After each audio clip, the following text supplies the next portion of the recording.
Chris Hensley is a registered representative of Cambridge Investment Research, Inc., a broker-dealer member of FINRA SIPC, investment advisor representative of Cambridge Investment Research Advisors, Inc., a registered investment advisor. Cambridge and Houston First Financial Group are not affiliated.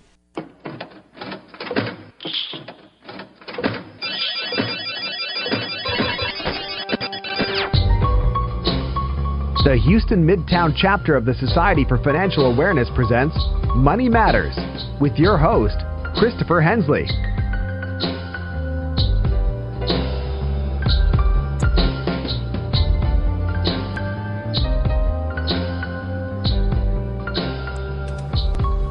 Good afternoon, everybody. It is now 11 a.m. I'm Chris Hensley. The time is 11 a.m. once again. We're no longer in the 10 o'clock spot, so I have to keep saying that until I remember it that we've actually changed to 11. So, but you are joining us this Friday afternoon, and our guest today is the author of Mompowerment. So when moms consider their career options, they traditionally think only of working full-time or staying at home. What about the huge area in between? How can you be the mom you want to be without walking away from your career and all that you've worked so hard for? What if you could work part-time, continuing down your professional path, and actually spend quality time with family?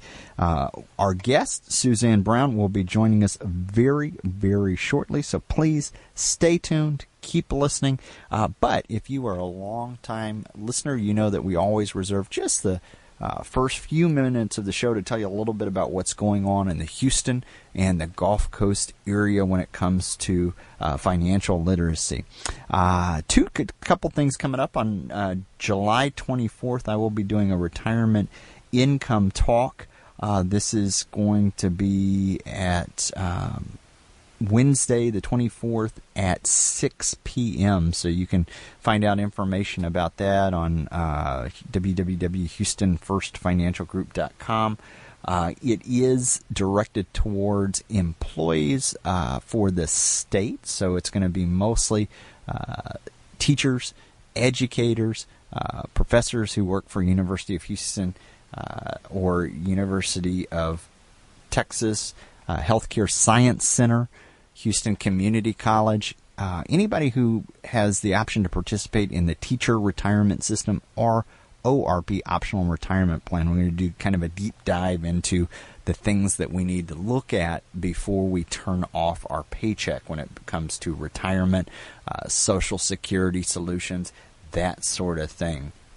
Also, kind of an update on what's going on with Houston Money Week, and this is hard to say, Houston Money Week 2019, or 2020, okay, that's even harder to say.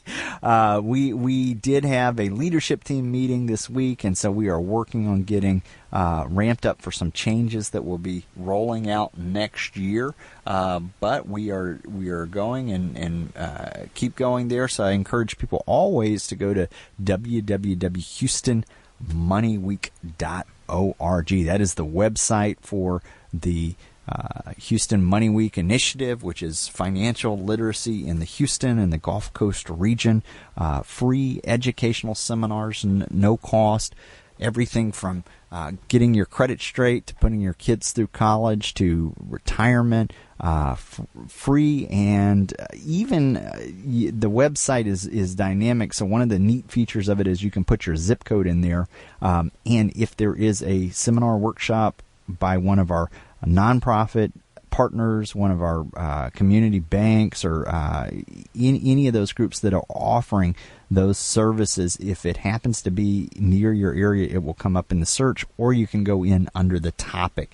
We are past tax season right now, but that's always a good one. We've got a lot of the nonprofit groups that do free tax preparation during for the VITA here in Houston. With that, let's go ahead and get our guest on the line to maximize our time with Suzanne. Suzanne, are you there? Suzanne, are you there? Can you hear me? I can hear you. All right. Welcome to the show. Thank you so much. I'm so glad to be here, Chris. Absolutely. Well, I start the show kind of the same way, and I'll share a little bit about you with listeners so that they can get to know you just a little bit better. And one of the things, actually, let me have you do this. Let me have you tell us a little bit about yourself. You're there in Austin. What would you like to share with listeners about yourself? So I was in the corporate world for a little over 12 years. My background is in marketing agencies, so I have more than 20 years of experience now on the marketing side of things. And I have been an entrepreneur as my main thing. It's like, this is what I do since 2012. And then the other thing to think about is I have two totally unrelated businesses. So I'm a marketing strategist, and I am also a work-life balance speaker and strategist and author, as you mentioned, of 2 books.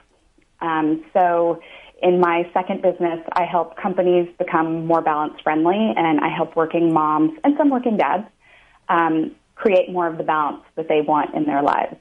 So my life is a little bit different than the average person's life, but I get to be mom to 2 boys, and I have a really supportive husband. So life is good. I love it. So that's a lot of hats to wear there. You've got the marketing strategy company, that you've gotten 2 books published, and we all need help when it comes to life-work balance.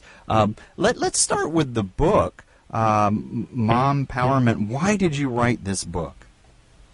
So when I was still in the corporate world, and in 2011, I became a mom to a preemie.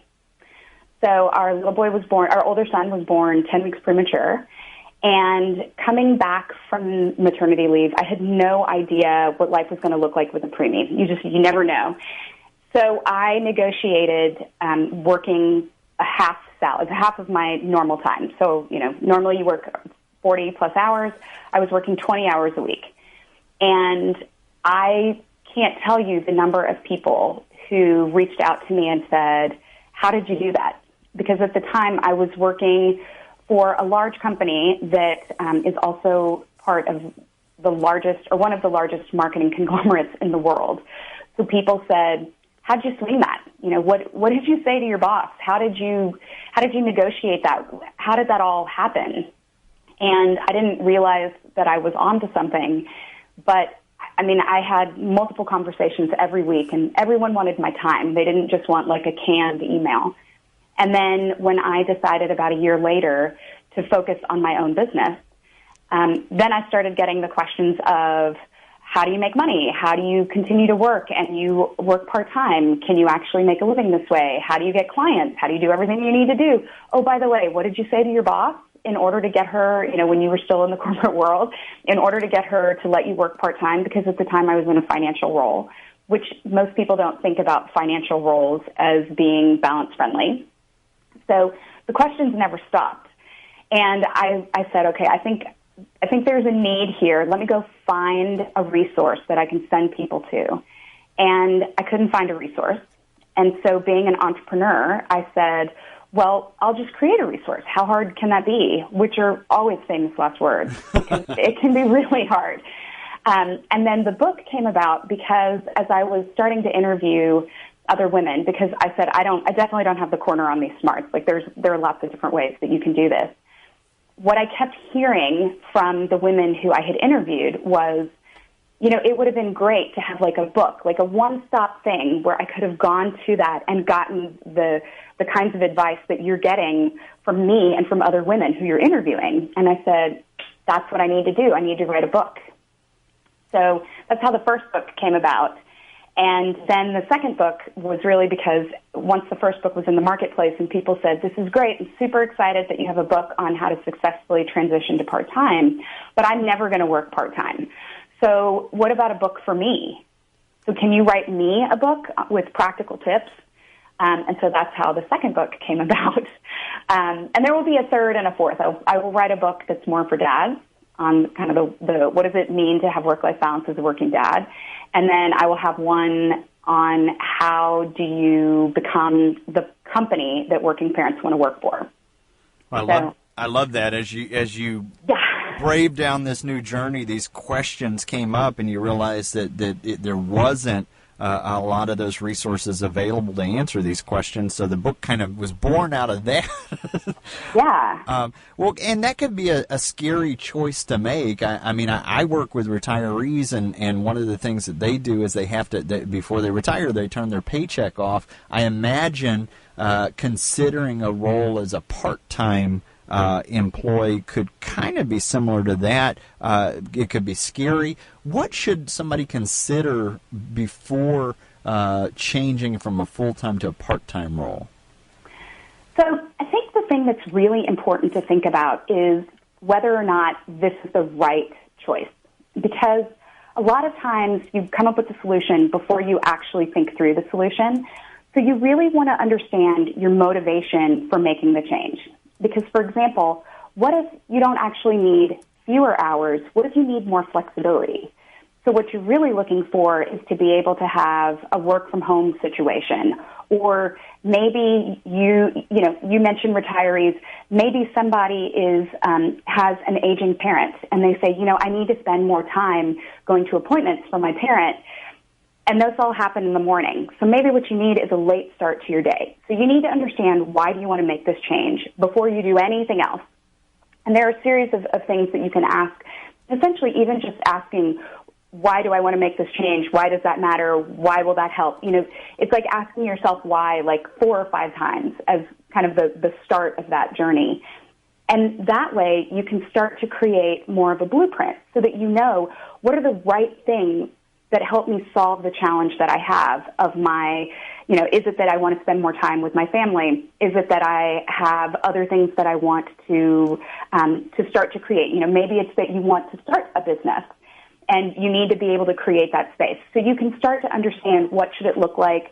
Who are the right resources to help you? How can you engage those resources? So that motivation can help you in a lot of different ways. But if you just dive into making the change, then you might not be making the right choices. I love that question of why and looking at your motivations. You mentioned that, to know that this is the right choice. Why are you doing this? You talked about, is it the flexibility for time?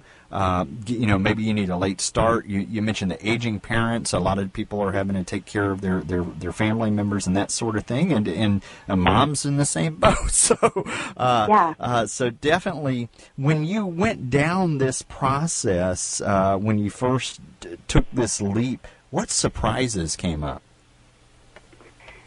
So, one, it was very interesting to go through a negotiation to cut down to 20 hours. And it was a negotiation. Don't think that I showed up and I'm like, I'm going to work 20 hours. And my boss was like, yay. Like, there was definitely a back and forth. So on that side, it was the whole process of it.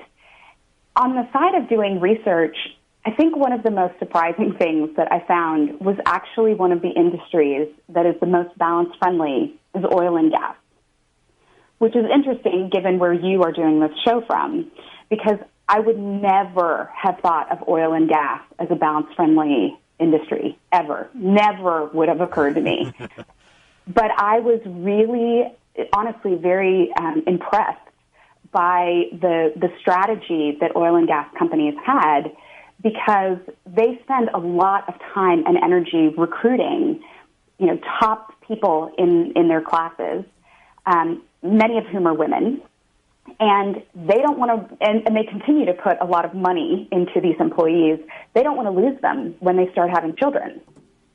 And so they have, I don't want to call it a matrix, but it's almost like a matrix of, okay, so you have these kinds of skills. Here's what you want to be able to do moving forward. You want to work 32 hours. Okay, here are the kinds of positions that you can have. Okay, you want to work 24 hours a week. You're more interested in developing this. Okay, here are more of the positions that you have. So it's not a mommy track by any stretch, because there's all kinds of different roles. But I haven't seen any other industry that has done something like that. And I think lots of industries should.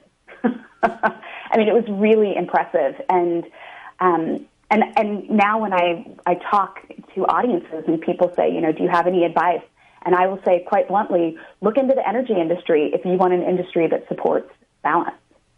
I love that. You started by talking about just the surprise of that whole negotiation process. They didn't just say, "Hey, you can do this." You had to ask, and that was kind of a process that people should be aware of, and that's one of the things that you go to in the book is how you approach this.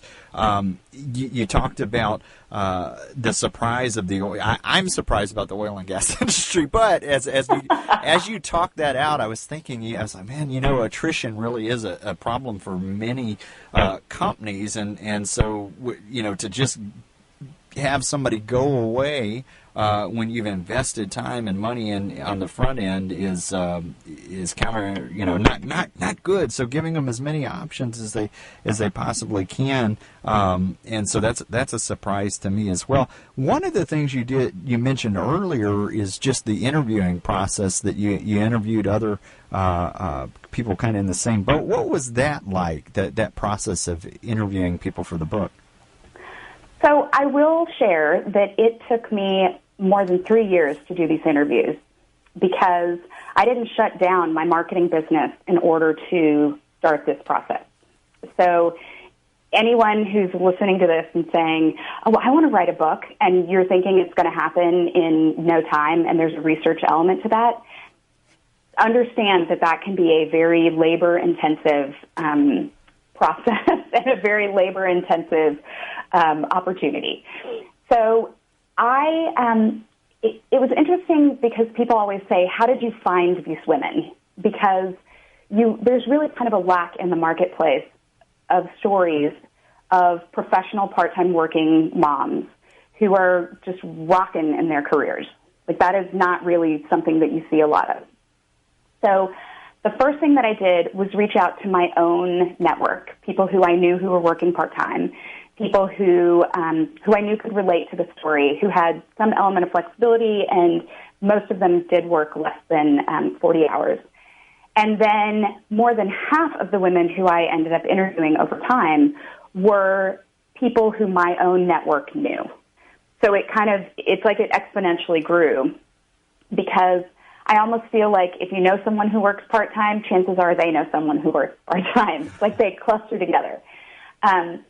So, I mean, I won't lie, it took a lot of time and energy. And the bulk of the interviews that I did, so more than 62%, are moms who work for someone else. So it's not as easy as having a bunch of entrepreneurs share their story. I needed to go find people who work for someone else who were willing to share. But the way that I got around people being concerned about sharing their employee information is the book is all anonymous. So I might say an engineer who works in the oil and gas industry, but I don't tell you her name. I tell you where she lives. So, an engineer in the Houston area who works for oil and gas. But that could be, there's so many women who could be the woman who I interviewed. So people told me a lot of information. I was honestly kind of stunned by what people were willing to share. These women told me about divorce and a child getting sick, their parent dying. Some really personal details of their lives that I never anticipated when I created the original survey and I started to have the conversations. I had no idea that this is what I would get from people. So it was kind of a humbling experience to have people share, their intimate thoughts and secrets with me. Surprising, but humbling. I love that you reached out to your network there, and what you found was that like minds cluster together. So, yeah, it's amazing what kind of resources somebody has when they seek out information here. So, and you were very candid with us. You said this was not an easy process. This took 3 years to go down this road. Well, that kind of sets me up for the life balance question there. One of the things you talk about in the book is maintaining a kind of a work-life balance. What can you tell us about that? So, when people talk about balance, so many people say it's just not doable. It's just not going to happen, and so I'm not even going to try. So I think one of the really important things is to shift your mindset, because if you are trying to hit a 50-50 kind of balance, and even as someone who works part-time, it's not going to happen. You might get a few days a year where it happens, but chances are it's not going to happen. So if you look at it over the longer term, so a week, a month, a summer, a whole year, it's much more doable to create more of the balance that you want. So if maybe it's that you work like crazy Monday through Friday with very limited interaction with your kids, but on the weekends, it's all about fun. You spend all this time with your family. And I can promise you that if you talk to your kids, or if you talk to your extended family and you say, what do you think about the past 6 months? They're not going to say, well, you didn't spend that much time with me Monday through Friday. They're going to say, oh my gosh, it was so much fun. Do you remember that weekend when we did this? And, oh, do you remember that? And I loved playing on the playground for 4 hours with you last weekend. Like, that's what they're going to talk about. And I think that we have come up with this idea of it's got to be this 50-50 every day or I'm not succeeding. And that's unreasonable. And then I think a few other things to think about. One, it's being able to understand that things in your life do not have equal value. So you don't have to work for an hour to spend time with your kids for an hour, or you don't have to spend time with your kids for an hour in order to work for an hour. If you are very present and you are very in the moment, you can spend an hour with your kids or an hour with your own siblings, or an hour doing work at an organization that you're really passionate about. And that can give you a lot more work time because you are 100% focused. You're not answering emails. You don't have your phone in your hand. You're in the moment. And I think that's something that we don't think about. It doesn't have to be 50-50. And then the final thing that I will say is so much in life is about prioritizing and then reprioritizing. It's as something comes your way, you're going to have to reprioritize. And it's not really an if it happens, it's like a when it happens. So if you can take the time each night to think through what are my priorities for the next day so that you're ready to hit the ground running and then start working on those priorities, it's going to be a lot easier than if you just wait for the things to just come your way.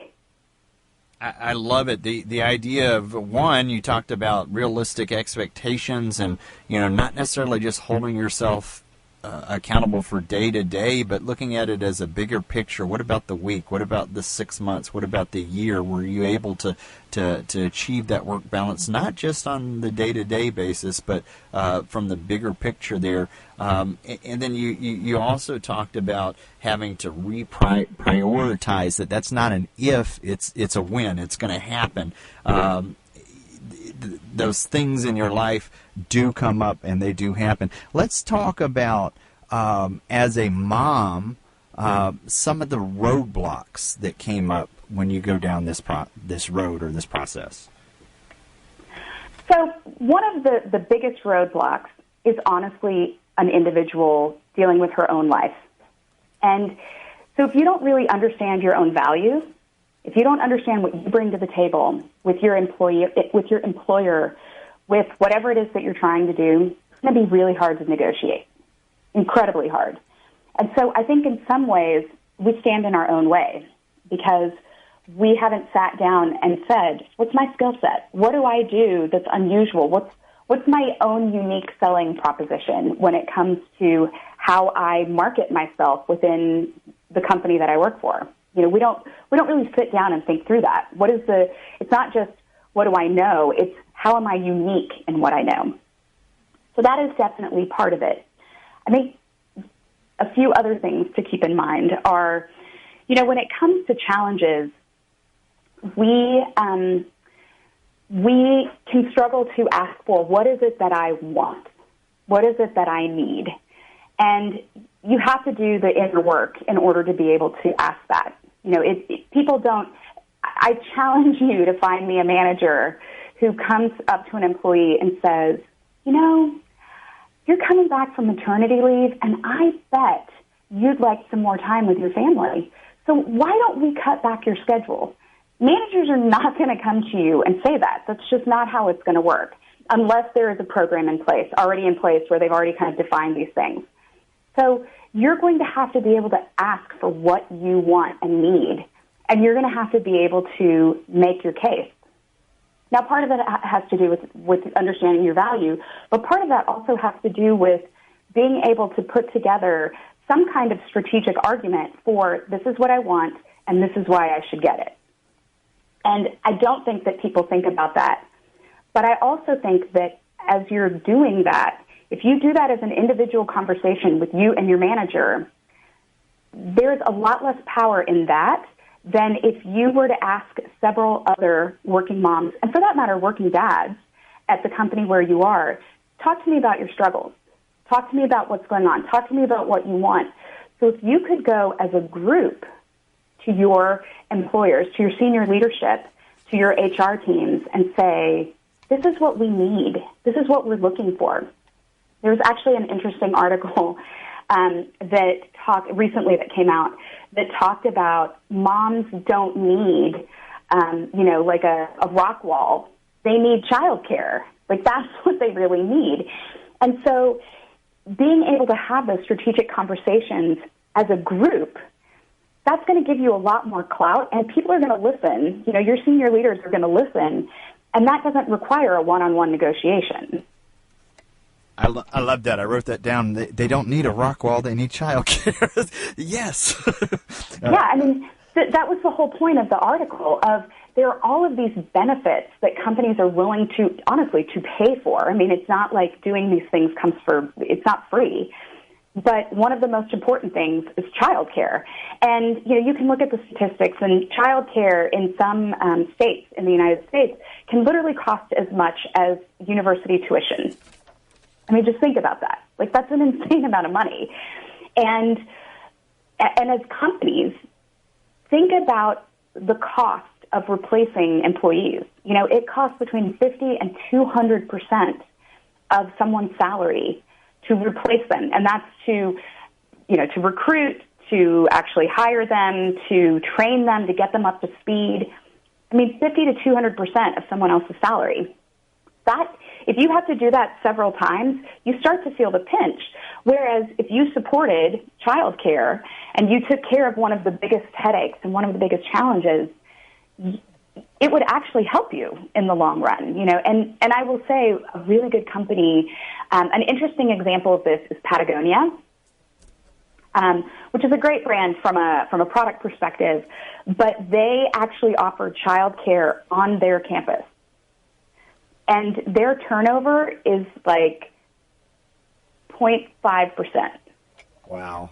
I mean, just think about, and their CFO actually said, there's actually not really a cost when I think about what I would have to pay for finding new people and how I would lose money, because getting up that learning curve, like, okay, fine. So you've